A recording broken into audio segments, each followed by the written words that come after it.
Hey guys, what's going on? It's Cards, and today I'm bringing you a new video on Draft Day Sports College Basketball 2020, the latest and greatest college basketball simulation by Wolverine Studios.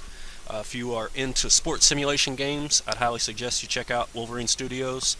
They do pro basketball, college basketball, pro college football. They also have a golf game, and I think I've played all of them except for maybe the pro basketball.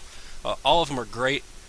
College Basketball 2020 is by far my favorite so far, so I thought I would bring you some content from this game. The interesting thing about this one is this is actually going to be my very first online league. We have about 10 other player users that are part of this league, and I haven't seen from the forums and from other YouTube videos a whole lot of online play yet, or possibly any online play, so hopefully bringing you something unique there. With that being said, I don't know how posting videos online might affect the competitive balance of that league. It's all just going to be a new learning experience, so I don't have any expectation or idea how this is going to go. I'm just going to walk you through it and show you what I'm doing. I don't know if it'll work against other users. I don't know if I'm giving away my strategies or if all of my stuff is terrible ideas that no one else will want to do anyway. We're just going to do it. So, what you're seeing here, if you haven't played this game, obviously if you've played it, you know what you're looking at. If you haven't played this game, you're looking at your coach's office. This is giving you all the information about your user. You can see we haven't actually started the league yet, so I don't have any kind of record over here. All of the coaches in the online league, the skills are all maxed out just to keep the competitive balance even, at least as far as from a coaching standpoint. Here you can see my job goals. In the single player version of this game, there is a challenge mode where if you don't reach these goals, your job security that you can see right here is going to go down, and then you could ultimately be fired. And then over here on the right side of the screen, you can see coaching philosophies. This is how I have mine set up. A little bit tending toward youth, just because in today's college basketball, the one and done, so many of the best players are going to be younger. And at a school like Louisville, that's a higher prestige school, I'm probably going to be able to land some of those very high profile recruits. So we're going to tend a little bit younger, but I'm not going to go overboard. I do really prefer to have some good experience. Player rotation, I'm sticking right in the middle. I like about 8-9 guys. It's good to have a little bit of depth in case you get some injuries, but I really like to pour the minutes into those talented players. My offensive pace is set pretty low, and this isn't usually how I set it. I believe this might be, as I said, this is new, online league. I changed some of these last night, and they may not be taking effect. I usually like my offensive pace a little bit faster. I think, if I'm a high prestige school, I want to be one of the top teams in the nation. If I'm one of the top teams in the nation, then I want as many possessions as possible. I want as many shots as possible, because the more shots, the more likely that my talented players are going to do well. So I like to push that offensive pace. I'm also going to bump this player just up a little bit. So we're going to push the pace. Offensive crash the boards, I'm not crazy about. Defensive intensity, I definitely like. Defensive intensity way down here. I've tried that before in earlier versions, and it worked out very poorly for me. So I like a lot of defensive intensity, again, because I expect to have better athletes. I want to create turnovers. I want to push pace. And if I have the athletes, I don't mind a little bit of foul trouble. Defensive crash boards, I like a little bit higher. Full court defense, not too often. Actually, a little bit less than that. And zone defense, I like to mix in the zone, but I don't do it a lot. Usually I set up about 80-20 on my man-to-man as compared to zone. So I don't know if these philosophies are going to be saved, but this is closer to how I usually prefer it. And again, with the online league, it's a learning experience. Seeing that the pace of an online league is going to be a little bit slower, I can probably actually simulate most of the games, so it's going to make more of these things less relevant as I can change them game to game. So that'll be something that we learn as we go on. But now let's take a look at our team. The dashboard gives you a really nice overview of your entire team. It's going to tell you position, height, weight, class is important, GPA is definitely important. This will tell you whether or not they're a scholarship or a walk-on player. And then an overall rating based on your coach's scouting, and then mood. So when I start out on a new team, and this is my first day, you can see up here in the corner, Monday, July 4th, this is my first day of this online league. I started a little bit late, but it won't hold me back or anything, not too much. We've only missed a couple of steps, and it's nothing vital. So this is my first look at this team. So when I come through and look at this, I like to obviously have a good mix between my different positions and try to keep a different mix between the class, between upperclassmen and lowerclassmen. So generally, I like to have usually around 5 guards, 2 or 3 small forwards, and then at least 5 players on the inside, and just have a good mix of those. So I'm looking at this. I've got 3 scholarship point guards, 2 juniors and 1 sophomore. And this junior, Danny Block, appears to be the best by far, and then Ryan Murray, the sophomore, after that. So I look good on point guard. I'm probably not going to be looking to recruit a point guard straight away. As I move down to shooting guard, I have this 4-star senior, and I have this 5-star freshman, Justin Joseph, and he was probably a very high recruit. Again, these are computer generated players, so I didn't recruit them, and in your first year, these guys won't show how highly they were recruited. Later on they will. My guess is Justin Joseph was at least a top 20 recruit, if not top 10 or better. He's most likely a one-and-done player. So I'm probably Mike Taylor. He's also a scholarship player, but he's only 1.5 star. And then Coakley is a walk-on. More than likely, next year, Mike Taylor will be the only scholarship shooting guard on my team. So I've got a need at shooting guard. Small forward. Both of them are scholarship seniors, so I have a desperate need at small forward. Power forward, I don't have any seniors. They're all walk-on players. They're not very good. I'm just going to have to suck it up because I probably don't have a scholarship to help out there. And then on the inside, I have 2 scholarship players, a junior and a freshman. If I can find a scholarship to throw another center in there, and then maybe he can play some power forward. I would like to recruit an inside player, but I definitely have to bring in small forwards and a shooting guard that can actually play, because Taylor isn't going to be able to get the bulk of the minutes on my team. Now, obviously, if I get lucky, maybe I don't lose any of these point guards, and next year, like, I could run Block at the point and let Murray be the shooting guard. But even then, I probably need another guard to be that third guy. So that's kind of when I come into a new team, what I'm looking at. You can also take a look at staff. So now, keep in mind, in draft day, college basketball 2020, all of the teams and information that comes with the game is all generic. It's all completely made up. We're running a real life mod, so that's why you have the Louisville Cardinals with their actual mascot instead of something generic. This is a mod. Also included with this mod are real coaches' names. So we've got Bill Murray's son, Luke, here as our first assistant coach. You can see that he's assigned to do the recruiting, and he's got 4-star recruiting ability, so he's going to be our best assistant when it comes to recruiting. Mike Peegs is our second assistant coach. He's working on the scouting, and then Dino Gaudio is running practice for us. So you can change what each coach is doing if you come down here to this assigned coaches screen. You can come through and change what each coach is assigned to do, but I like where they're assigned right now, so we will let the coaching stand. Now you can also go in and fire these coaches, hire new coaches, but for the first season I generally like to let them run, and then if I want to fine-tune my coaches and their abilities, I tend to do that over time as their contracts expire, or as these coaches get offers to go to different schools and they leave. So that is the coaches.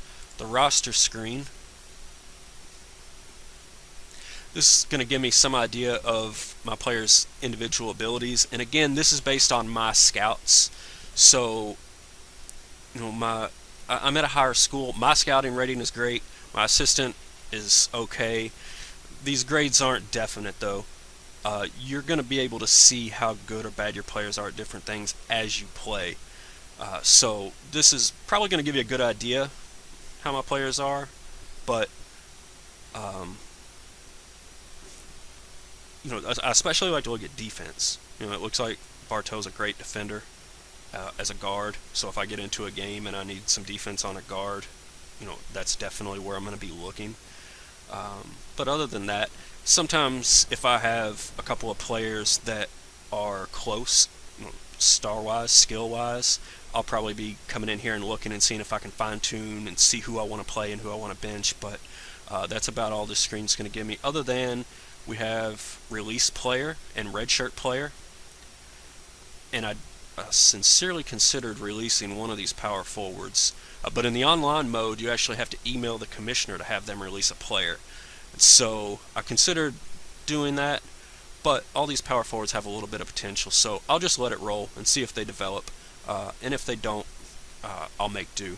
You can also redshirt players here. There's nobody on this team I would consider redshirting. Sometimes I would use a redshirt to get some separation between classes, like if I had two junior point guards, like when these guys were freshmen, maybe I would have redshirted Holloway, but I believe you can only redshirt players that are sophomores or younger. So you can see redshirt players blocked out for Holloway. I could redshirt Murray if I wanted. I do not want to do that. Next up is our stat screen. Once you actually get going, obviously this is self-explanatory. You'll get the minutes, field goal percentages, three-point percentages. I'll let you come in here and see who's shooting well from the outside. Check out the points per game compared to minutes, and then you can come up. I'm on basic stats now. You can do shooting stats, advanced stats, miscellaneous stats. Sometimes you can see somebody that's scoring a lot or rebounding a lot in very few minutes, and maybe identify this is somebody who we might have a low grade on his rebounding, but he's rebounding the heck out of that basketball, so let's give him some more minutes. So I also like the stat screen really just because it's more immersive for me. So your mileage may vary, but this is the stat screen. Recruiting class.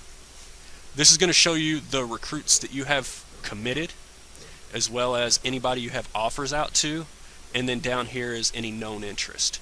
So it's only July 4th. I don't have any offers out yet. I do think I have 3, maybe 4 scholarships available. I can't remember offhand. We'll see in a minute. But this would show me my offers. Really, I like to come in and just see who I actually have committed already. So I'll do that throughout the season if I still have a scholarship late and I want to see who I've already brought in, or what their ranking is, because their rankings, their national rank, and their position rank, those will change as the season goes on.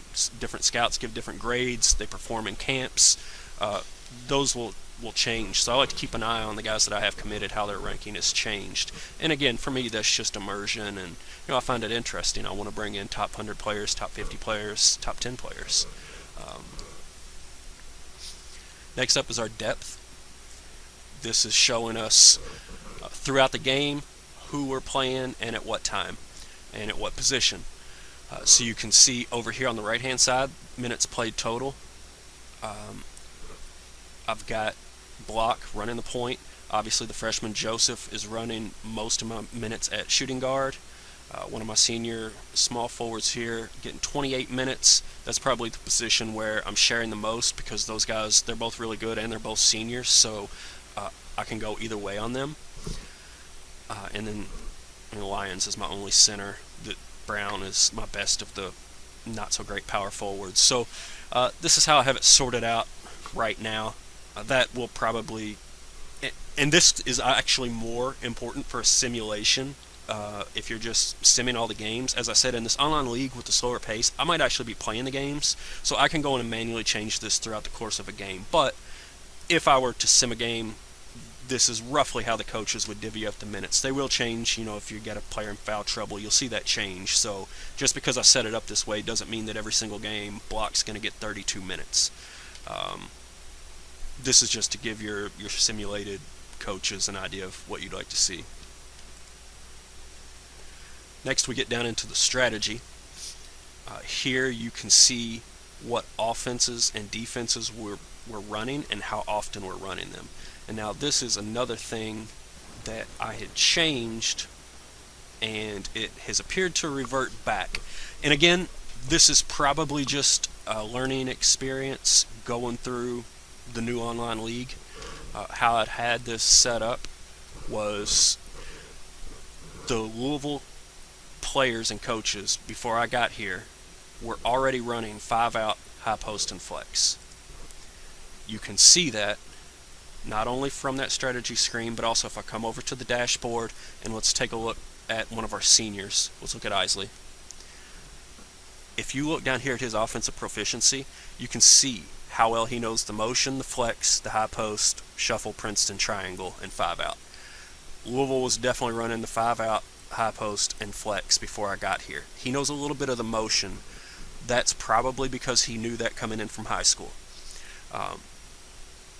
These aren't necessarily my preferred offenses, but these are the ones that my upperclassmen know, and that's going to give them a bonus when they get into the games. If I'm running those offenses, they know them. You're going to see less turnovers when these experienced players run these offenses that they know well.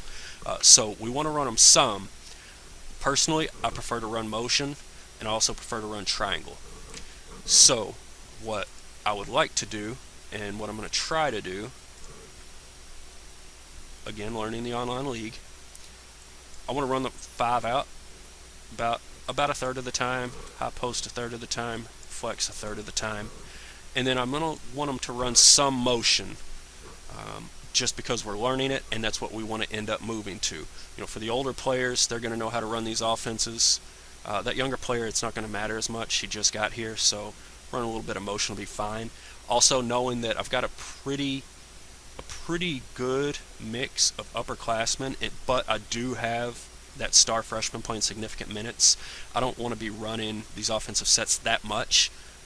My freshman is probably my best scorer, so I'm going to drop this down probably around 65%, and we'll go ahead and run a balanced offense. I would probably, if anything, I might favor the outside, just because so many of my players are better. My better players are guards and small forwards. So that's something I'll look at going forward. But it's also something I can tweak game to game. And then man-to-man, we're going to run that about 80% of the time, and the rest of the time we'll run zone just to mix it up. If we're going full court pressure, we're always going to run man. Insights, the screen, just gives you team rankings on different statistics. I don't use it a lot, but I'm sure we got some stat geeks out there. They're really going to dig this screen. And then we get over to school info. And this one, there's a couple of important things on here. First of all, I like to know over here on the right-hand side, your school history. It's got the real records. This real-life mod has the real records of these schools. National championships 3, maybe that should only be 2 for Louisville. I don't know. But you can see conference championships. This is listed as NCBA, but we know based on this mod, these are NCAA appearances, NIT appearances. So I like to know what these are at the start, and then see how I improve it as I go. That's also information you'll see in your coach's office. But the really important things on this screen are going to be team prestige, which you can see 88. That's pretty solid. Duke and Kansas and any team, those really elite teams are going to be pushing up towards 100. But 88 still going to be pretty solid. Conference prestige is also important. We're doing just fine there. Facilities, looking good as an A, and academics a B-. I'd like to pull that up. These team prestige, conference prestige, these 4 factors are all going to be things that recruits will look at when you're trying to bring them into your school. They're going to look at those 4 things along with the location of your school and the playing time that they think they can get. So you want to make sure these 4 are as high as you can push them. I believe in previous versions that your academic score would actually go up if you had less suspensions for academics, or the opposite, if you had a lot of suspensions it would go down. I don't know if that's accurate or if that was just the rumor mill, and I don't know if that's active in this iteration of the game. It's definitely something that I'm going to shoot for, though. I want that academics score high, so I'm going to be looking for good student athletes as I go throughout and as I do my recruiting. This is also showing you your starting budget, how much your assistant coaches cost, your recruiting cost, remaining budget, and the minimum SAT score to get into your school. That's also important. You got to know when I'm out on the recruiting trail, and I see a high schooler with a 1.8 GPA, he's not going to get a 920 on the SAT, so I can't target that player. So as you play, you'll kind of get a feel for what GPAs relate to what kind of SAT scores. In this game, generally what you see, sometime I think in mid to late November, anybody that's committed to your school is going to go ahead and sign their scholarship offer. If they sign that scholarship offer, generally that means they're going to hit their SAT score and you're going to be able to bring them into your school. They don't actually take the SATs until like late January, maybe early February, but if they sign the scholarship offer, they're going to make it. Anybody that doesn't sign their scholarship offer, if they've committed verbally and they don't sign, they're probably not going to hit their minimum SAT score. So you might as well just assume that player's not going to show up on campus. So that's why knowing that SAT minimum is definitely important as you get into the recruiting. So let's go ahead and jump over and take a look at the recruiting screen.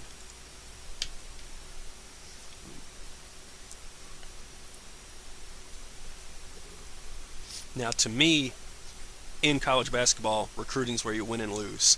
Coaching can get you so far, but recruiting's really going to be the difference at the end of the day. So you can see here, we're looking at the national region. You can look international. You can look Southeast, Midwest. I know Louisville's in the Southeast. You can look at call and watch lists, or you can see every recruit in the national region. So you have a number of different filters here. And again, just looking at this, I don't think that any of the changes that I've already made previously have stuck. So I'm assuming all those changes are in my export file, and when we get the updated file next, all those changes will have taken place. If not, then obviously I've still got something to learn about the online league. But in general, just kind of an overview of what I do recruiting wise. You can see up here at the top I do have 3 scholarships. I've still got $70,000 in remaining budget, which is more than enough for me to bring in 3 good players to a program like Louisville. So as I said before, I'm almost certainly going to need a talented shooting guard to take up minutes, and I'm also going to need to completely rebuild my small forward position. So that's probably where these 3 scholarships go.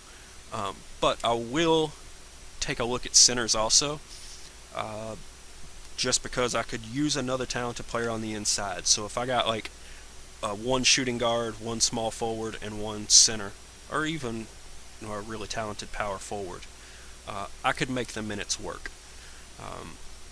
What I tend to do here in recruiting, I like to look in my region first, especially in-state. If I can pull players from in-state, I'm definitely going to do that. You can go state by state. So we can come down here to Kentucky. We are going to be looking at the full recruiting list. And this is only showing you the small forwards that are available from Kentucky. So a couple of 3-star players, again, not necessarily going to count them out. This isn't definite. This is based on scouting evaluations and a number of different things. These ratings and the stars can go up and down. What definitely is important is the GPA. You can see these 2 3-star guys here at the top. They're both easily going to qualify at Louisville. So, if these turn out to be the caliber of players that I want to bring in, it's not going to be a problem. So I might add those guys to my recruiting list, just keep an eye on them, see how they do in camps, that sort of thing. What I normally am going to do, though, is look at all positions within the state of Kentucky. I mean, these are in-state guys. I've got a great advantage on them. So you can see this power forward, Donovan Kelly. He's a 5-star player. He's got a 3.0 GPA. He's going to be able to qualify, obviously. That might be the inside guy that I need, being that he's an in-state guy, and I'm probably going to have a relatively decent advantage of bringing him in. So I like to focus in-state first. You can also see this shooting guard, Kevin Norvell, 2.9 GPA. He's going to be just fine. He's highly ranked. I need a shooting guard. That's probably going to be another pretty decent target. We've got this junior college center. My my talented center is already a junior. If I bring this guy in, then next year my centers would be a senior and a junior. That's probably not something I'm very interested in. I might throw him on a watch list. He's probably a backup option. But so generally I'm going to start out in state, then I'm going to go by region, and then if there's positions that that I still have a great need at, that I really haven't been able to find suitable targets within my region or state, then I'll bounce out to the national region and see who has interest or who I think I could convince to come in. So that's a little bit of an overview of the recruiting process. We could certainly get a little bit deeper, but I don't want to run too awfully long on this very first episode, and I don't want to give away all my secrets in the first episode because we'll see how this online league goes. This could be the only episode. I might be lucky to have the 5 or 6 guys in my league check it out just so that they can try to learn what I'm doing and either just take advantage of me with it. So we'll see how it goes. We'll see how we proceed. But there's still a lot of other great information in here that I love. This almanac, you can see the entire history of your league and who scored the most points in a single game or who scored the most points in a single season. You can also do that through the history function within your school. So if I want to see the Louisville player who scored the most points in a game, I can see that. Now, this real world mod doesn't have real world information for those statistics. So like I'm not going to be able to go into this history and see Daryl Griffith for Louisville or any of those Louisville greats, Francisco Garcia. They're not going to be in this history. This history, as well as the almanac history, is only going to include game-generated players and game-generated statistics, with the exception of the coaching information, which should already be in the almanac. Since it does have the real-world coaches, I believe this has real-world records, and there you go. It's got Coach K, 1,132 wins. So it does have this information, and then as you start winning games with your game-generated coach, I've got Brian Scott here. He's 0-0 so far. If he accumulates 700 wins, he's going to show up on this list right in the middle of all these greats. So that's a pretty cool feature. I think Team Records also has real-world team history. So you can see here, Kentucky with almost 2,300 wins. So some really good information in the almanac. This is one of my favorite aspects of simulation games as a whole, but especially this real-world mod on College Basketball 2020. I like to try to have record breakers. Not only my coach, I want him to be the tops, but I also want to have a player that scored the most points in a game or had the highest scoring for a career or what have you. So all that information's out there. You can also see your coaching tree. As your assistants go out and get different jobs, you can see how they fare. You can see the polls and media within this league, in this world. The Louisville Cardinals are currently ranked 9th. I know some of the other players in my league, one of them is controlling Kansas. I know one of them's controlling Duke. I believe one's controlling Wisconsin, UCLA. So some of these are going to be controlled by the computer, but some of these are actually other users, and it's going to be really fun not only to recruit against them, but see how we fare in our conferences, see who wins those conference championships, and then ultimately see who can go deep in March. So I hope that was an interesting overview. I don't know how this online league will progress or exactly what kind of content will be available or interesting, but as we go, I'm going to try to keep it updated. If there's great content every day and every week on the league, I'm going to try to bring it to you. I just want to try to give people an overview of the game and some interesting strategies and ways to recruit, because I do see all the time people asking for recruiting tips and that sort of thing. So I want to bring you some of that information so that we can bring more users into this game and hopefully bring some more users into our league.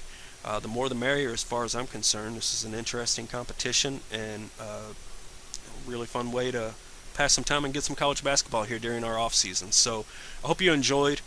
I will try to bring you some more as soon as it is available, and I will see you next time. Thanks.